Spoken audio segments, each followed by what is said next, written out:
Hi friends, மாயா சீனு சீரியலை பற்றி தான் நம்ம இந்த வீடியோக்குள்ளே பார்க்க போகிறோம். வாங்க நம்ம வீடியோக்குள்ளே போகலாம். தனாவை கார்த்தியோட வீட்டில் இருந்து காப்பாற்றி பார்த்தோம்னா கதிரும் மாயாவும் அழைச்சிட்டு வராங்க. அப்போ திடீர்னு பார்க்குறாங்க தனா வாயிலிருந்து ஒரே நுறையா வந்துட்டுருக்குது. இதை பார்த்ததுமே ரெண்டோரும் பயப்பட ஆரம்பிச்சிருந்தாங்க. அடுத்து பார்த்தோம்னா மாயா தனாவோட காலை பார்க்குறாங்க. அப்போ அந்த நெளிஞ்சிட்டு இருக்குது, கடிச்ச அடையாளம் இருக்குது. இதை பார்த்ததுமே மாயா கண்டுபிடிச்சிருந்தாங்க அதுதான் கடிச்சிருக்கு அப்படின்னு. இப்போ நம்ம என்ன பண்ணலாம், உடனே ஹாஸ்பிட்டலுக்கு போகலாம் அப்படிங்கும்போது உடனே கதிர் வேண்டாம், பக்கத்தில் ஒரு அம்மா இருக்கிறாங்க, அவங்க வைத்தியம் பார்ப்பாங்க, நம்ம அங்கேயே அழைச்சிட்டு போகலாம் அப்படின்னு சொல்லிட்டு தனாவை பார்த்தோம்னா அவங்க ரெண்டு பேரும் அந்த வீட்டுக்கு அழைச்சிட்டு போகிறாங்க. அங்கே போனதுமே அந்த அம்மா கிட்ட இந்த நடந்த விஷயத்த சொல்கிறாங்க. இது கிட்டதுமே அந்த அம்மாவும் ஒன்று நீங்கள் பயப்படாதீங்க அப்படின்னு சொல்லிட்டு அவங்க வைத்தியம்லாம் பண்ணுறாங்க.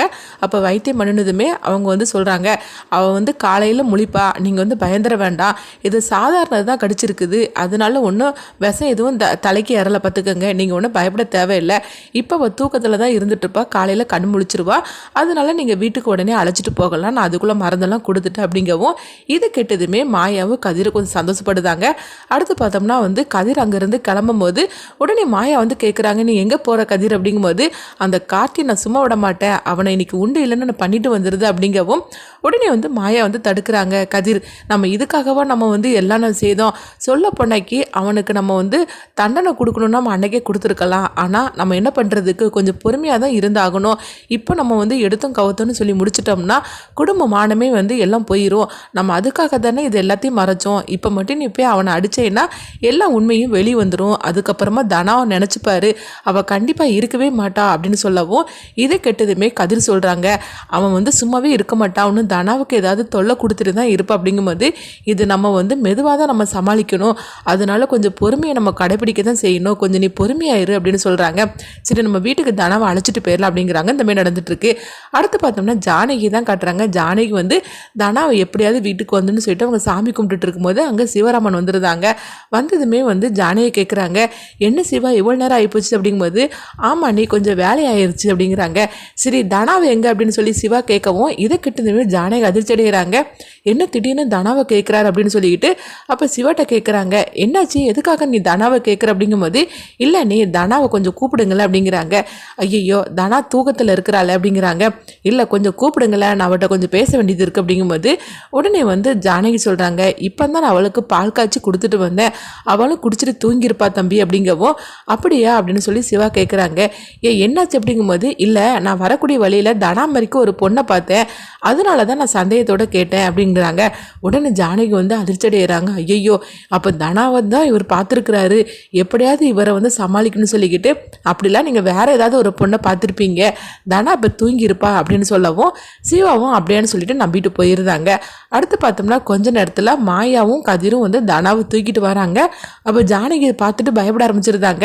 என்னாச்சு தனாவுக்கு அப்படின்னு சொல்லி கேட்கும்போது அப்போ நடந்த விஷயத்தெல்லாம் சொல்கிறாங்க. சரி, நம்ம ரூமுக்கு போகலாம், யாராவது பார்த்துட போகிறாங்க அப்படின்னு சொல்லிட்டு கதிர் தனாவை அழைச்சிட்டு அவங்க ரூமுக்கு அவங்க கொண்டு படுக்க வைக்கிறாங்க. உடனே ஜானகி ஐயோ, என் பொண்ணுக்கு இந்த மாதிரிக்கெல்லாம் நடந்து போச்சுது, சரி இவ யாரை பார்க்க எங்கே தான் போனா அப்படின்னு சொல்லி கேட்கும்போது அப்போ மாயா சொல்லாமல் அமைதியாக இருந்துட்டு இருக்கிறாங்க. சொல்லுங்க, நீங்கள் எதையும் என்கிட்ட மறைக்கிறீங்க அப்படிங்கும்போது உடனே மாயா சொல்கிறாங்க, தனா வேற எங்கேயும் போகலை பெரியம்மா, அவள் கார்த்தியை பார்க்க தான் போயிருந்தா அப்படிங்கிறாங்க. உடனே அங்கே கார்த்தி வீட்டில் நடந்த எல்லா கதையும் சொல்லவும் இது கேட்டதுமே ஜானகி ஆள ஆரம்பிச்சிருந்தாங்க. ஐயோ, ஏன் தான் என் பொண்ணுக்கு இந்த மாதிரிக்கு இந்த கார்த்தி தொல்லை கொடுத்துட்டே இருக்கிறான்னு தெரியல அப்படின்னு சொல்லும் போது நம்ம என்ன பண்ணுறதுக்கு, எப்படியாவது இந்த விஷயத்த மெதுவாக தான் நம்ம தனாவுக்கு புரிய வைக்கணும், அவளை எப்படியாவது கார்த்திக்கிட்ட இருந்து நம்ம அவளை பிரிக்கணும் அப்படிங்கிறாங்க. இப்படிலாம் சொன்னதுமே உடனே அடுத்து கதிர் சொல்கிறாங்க, சரியத்தை நீங்கள் தனா கிட்ட இருங்க, நான் வெளியே போய் படுத்துக்கிடுன்னு சொல்லிட்டு அங்கே போகும். மாயாவும் சரி பெரியம்மா நீங்கள் அழாதீங்க அப்படின்னு சொல்லிட்டு அவங்க ஆறுதல் சொல்லிட்டு அங்கேருந்து கிளம்பி போகிறாங்க. காலையில் விடிஞ்சதுமே தானா கண் முழிச்சிருந்தாங்க. முழிச்சு பார்க்குறாங்க, அவங்க ஜானகி பக்கத்தில் உட்காந்து தூங்கிட்டு இருக்கவும், நம்ம இப்படி இங்கே வந்தோம், நம்ம கார்த்தி சாரை பார்க்கறது தான் போனோம், அப்புறமா என்ன நடந்துச்சுன்னே தெரியல அப்படின்னு சொல்லிட்டு தானா கண் முழிச்சிட்டு அவங்க ஜானகி கூப்பிடவும். உடனே ஜானகி எந்திரிச்சிருந்தாங்க. தானா உனக்கு ஒன்றும் இல்லை தானா அப்படிங்கும்போது, எனக்கு என்ன நடந்துச்சுன்னே எனக்கு தெரியலமா அப்படிங்கிறாங்க. உடனே ஜானகி நடந்ததெல்லாம் சொல்கிறாங்க.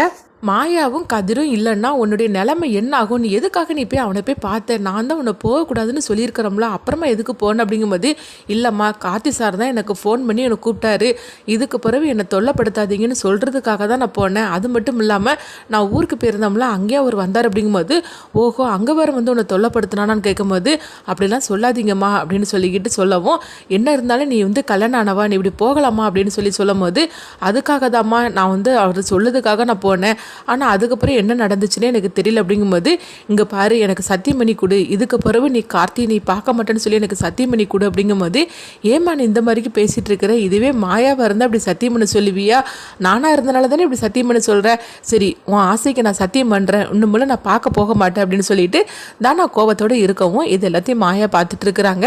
அப்போ ஜானகி வரவும் மாயா சொல்கிறாங்க, பெரியம்மா எப்படியாவது தனாகிட்ட நீங்கள் தான் பேசி பேசி கொஞ்சம் கொஞ்சமாக அவன் மனசை மாற்றணும் அப்படிங்கிறாங்க, வேறு வழி இல்லை, கார்த்திக்கிட்ட இருந்து அந்த வீடியோ ஆதாரத்தை நம்ம வாங்குறது வரைக்கும் நம்ம கொஞ்சம் அமைதியாக தான் இருக்கணும் அப்படின்னு சொல்லவும், ஆமாம் மாயா நீ சொல்கிறது கூட உண்மைதான் அப்படிங்கிறாங்க. அடுத்து பார்த்தோம்னா மாயாவுக்கு அவங்க அப்பா ஃபோன் பண்ணுறாங்க, என்னப்பா ஃபோன் பண்ணி எவ்வளோ நாள் ஆகுது அப்படின்னு சொல்லி அவங்க பேசிகிட்டு இருக்கும்போது, இல்லைம்மா பிஸ்னஸ் டென்ஷன் வேறு என்ன பண்ணுறதுக்கு, தாலி பிரித்து கோக்குற ஃபங்க்ஷன்லாம் நல்லபடியாக முடிஞ்சுதான் கேட்கும்போது, ஆமாப்பா அப்படிங்கிறாங்க, நீங்கள் இங்கே வாங்கலாம்ப்பா அப்படிங்கும்போது, இல்லைம்மா இப்போ பிஸ்னஸில் வந்து கொஞ்சம் வந்து எனக்கு ஃபைனான்ஸ் தேவைப்படுது, ஒரு 50 லட்ச ரூபா கொடுக்கணும், அதுக்கு தான் நான் எல்லாம் ஏற்பாடு பண்ணிகிட்டு இருக்கிறேன் அப்படின்னு சொல்லிட்டு இருக்கும்போது ஜானகி வந்துருந்தாங்க. யார் அப்பா கிட்டேயா பேசிகிட்டு இருக்கு அப்படிங்கும்போது, ஆமாம் அப்படின்னு சொல்லிட்டு அவங்க வந்து அவங்க அப்பாட்ட சொல்கிறாங்க, அப்பா நீங்கள் பெரியமாட்ட பேசுங்கப்பா அப்படின்னு சொல்லிட்டு ஃபோனை கொடுக்கவும், உடனே ஜானகியும் பேசிகிட்டு இருக்கிறாங்க. அதுக்கப்புறம் சரி நான் வைக்கிறேன்னு சொல்லிட்டு ஃபோனை வச்சுருந்தாங்க. அப்போ ஜானகி வந்து மாயா கிட்ட கேட்குறாங்க, என் அப்பாவுக்கு ஏதாவது பிரச்சனை அப்படின்னு கேட்கும்போது, ஆமாம் 50 லட்ச ரூபா தேவைப்படுது அப்படின்னு சொல்லவும் இது பத்மா கேட்டுட்டு இருக்கிறாங்க. அடுத்து பார்த்தோம்னா ஊர் பெரியவங்களாம் வராங்க. அப்போ என்ன விஷயம்னு சொல்லி ஜானகி கேட்கும்போது, கார்த்திகைலாமா கார்த்திகளுக்கு வந்து சாமிக்கு நகை போடணும்ல, எல்லாம் உங்கள் வீட்டில் தானே இருக்குது, அது மட்டும் இல்லாமல் நீங்கள் தானே பரிவட்டத்தை வந்து ஏற்றிருக்கிறீங்க, அதனால் நீங்கள் தான் நகையை கொண்டுட்டு வந்து எல்லாமே நீங்கள் செய்யணும் அப்படிங்கிறாங்க. இது கெட்டதுமே பத்மா அதிர்ச்சி அடைகிறாங்க. என்ன சொல்லிட்டு இருக்கிறீங்க, சொல்ல பண்ணாக்கி எங்கள் அண்ணன் வராத ஃபங்க்ஷனுக்கு இவங்க வந்து செய்வாங்க அப்படிங்கும்போது, ஆமாம் என்ன இருந்தாலும் பரிவட்டத்தை வந்து நாங்கள் இவங்களுக்கு தானே கொடுத்துருக்குறோம், அதனால் இவங்க தான் எல்லாத்தையும் செய்யணும் அப்படிங்கிறாங்க.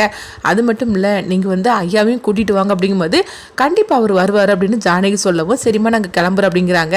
இது எல்லாத்தையும் ரகுராம் கேட்டுட்டு இருக்கிறாங்க. அப்போ பத்மா வந்து சொல்கிறாங்க, என்ன இருந்தாலும் சரிதான், அண்ணனை கேட்காம நீங்கள் இப்படி வாரன்னு சொல்ல முடியும், சிவா இதெல்லாம் ஒன்றால் வந்தது தான், அண்ணனுக்கு பிறகு இது வந்து உனக்கு தான் இந்த மரியாதை கிடச்சிருக்கணும், நீ போகாதனால தானே எல்லாமே நடந்து போச்சு அப்படின்னு பத்மா சொல்லவும், அடுத்து பார்த்தோம்னா ஜானகி வந்து ரகுராம் கிட்ட சொல்கிறாங்க, என்னங்க நீங்கள் போகாதனால தான் அன்றைக்கி நான் போனேன், சொல்ல பண்ணாக்கி நீங்கள் போகலன்னா அந்த மரியாதை வேற ஒருத்தங்களுக்கு போயிரும்லாம், அதனால தான் வாங்கிட்டு வந்தேன், நீங்கள் வந்து கோயிலுக்கு வாங்க அப்படிங்கவும், அப்படி சொன்னதுமே ரகுராம் வந்து ரூம் கதவை படார்னு அடைச்சிருந்தாங்க. இதனால வந்து ஜானகி இப்படி பண்ணிட்டார் அப்படின்னு சொல்லிட்டு அவமானப்பட்டு நின்றுட்டு இருக்கிறாங்க. இந்த மாதிரி தான் எபிசோட் எடுத்துகிட்டு போகிறாங்க.